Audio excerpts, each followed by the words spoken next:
దారి మూసేసిన సంగతి ప్రజలకు మీడియా మిత్రులకు అందరికీ కూడా తెలుసు.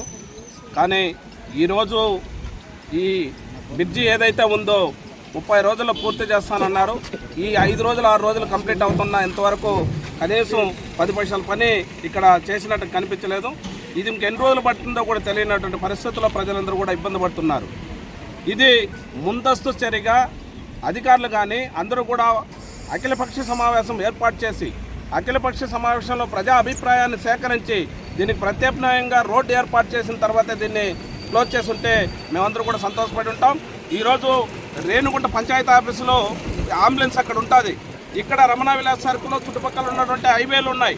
యాక్సిడెంట్ జరిగిందంటే అక్కడ నుండి పంచాయతీ ఆఫీసు నుంచి నారాయణాద్రి మీదుగా బైపాస్లో తిరుపుకొని ఏదైతే యాక్సిడెంట్ జరిగిందో ఆ పేషెంట్ దగ్గరికి వచ్చే కొద్దికి ప్రాణాలు కోల్పోయేటువంటి పరిస్థితి వస్తుంది.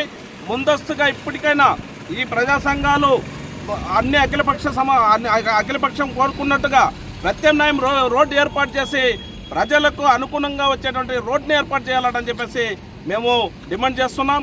సిఐటి తరఫున ఖచ్చితంగా ప్రజల పక్షాన్ని నిలబడుతూ సిఐటియు ఈ ప్రత్యామ్నాయ రోడ్డు ఏర్పాటు చేయాలని చెప్పేసి రేణుగుంట సిఐటిగా మేము డిమాండ్ చేస్తున్నాం.